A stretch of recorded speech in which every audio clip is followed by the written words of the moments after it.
Welcome everyone. In this session, we're going to learn how to log a concern on Cpoms correctly. Every member of staff in our school, no matter your role, has a duty to record safeguarding concerns. Cpoms stands for Child Protection Online Management System. It's our online safeguarding platform, and it manages and monitors concerns. It makes it easy to log issues quickly, and it helps us track patterns across the school. Most importantly, it keeps our students safe. Serious case reviews have shown us how dangerous poor recording can be, where logs were incomplete, delayed, vague. Vital opportunities to protect children were missed. That's why our Trust has updated the Cpoms categories and why we now use the Vigilant form. This ensures our practice meets Keeping Children Safe in Education 2025 and keeps our students safer. Before we look at how we log a concern, let's make sure that everyone knows how to access Cpoms. You can log in by scanning the QR code displayed on posters in all staff workrooms and bathrooms.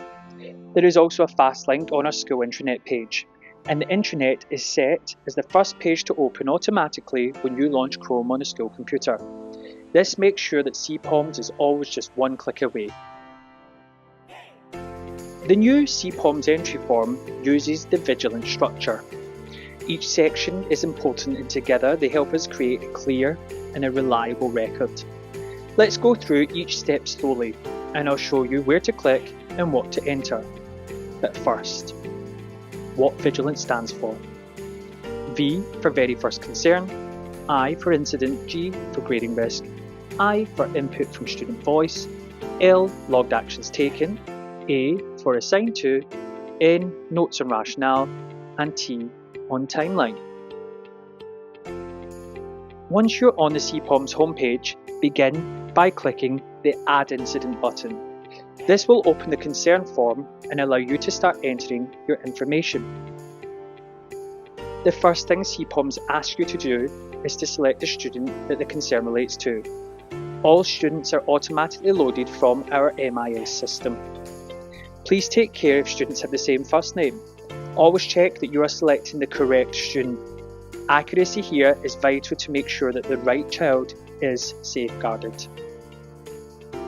Very first concern. This is not the full incident report. It's just a short bullet point or a heading that sums up what you're worried about. This section is especially useful when we've had a busy day, when we've been teaching, or when there are multiple logs in one day. It allows safeguarding leads to triage serious incidents at speed. For example, the student disclosed being left at home overnight. Or, another example would be a visible bruise on arm. This gives safeguarding leads a quick overview before they read the full detail. In the incident box, record exactly what you saw or what was disclosed. Stick to facts. For example, Timmy said that his dad shouted at him when they were in the kitchen. This escalated to his dad throwing a plate at Tim's head. We do not want the dad is clearly aggressive. Keep language neutral and precise. Next, we're asking you to grade the risk. This helps us triage quickly, especially when multiple concerns come in one day. Think of it like a traffic light system. Green for minor issues, things like forgetting your lunch, a friendship fallout, or being tired in class. Amber when there are emerging patterns or concerns. This could be repeated lateness, possible bullying, minor but unexplained injuries, or a student who often seems anxious or withdrawn. Red. Red is where there are clear or immediate safeguarding risk.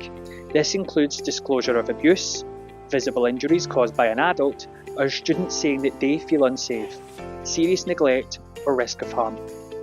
Please remember, you don't have to get this absolutely perfect. The safeguarding team can review this later, but please try to grade honestly based on what you know at that time. It helps us prioritise urgent cases quickly. Input from student voice. Always capture the student's voice where possible, in their exact words. Don't paraphrase. Don't remove swear words or upsetting language. For example, he said that Mum smacked me and told me to shut up. In the logged actions taken box, record any steps that you've already taken. For example, comforted a student, moved them to a quiet place, or contacted a first aider. This helps us to see what we've already done before a DSL, HOI or a pastoral representative intervenes. A for assign to. Next, choose who to assign the concern to. Low-level concerns can be assigned to anyone in the pastoral team. Sometimes it may even be the student's tutor who is best placed to respond. Serious concerns, however, should always go to a head of year or a DSL. And if the concern is in that red category, you must also tell a person immediately. This step, assigning, is often missed, but it's absolutely essential. If you don't assign the log, the right person may not be alerted to act. Please also remember that logging on Cpoms does not replace speaking to a DSL or someone directly. Notes on rationale. Here, explain your reasoning. Why are you logging this now?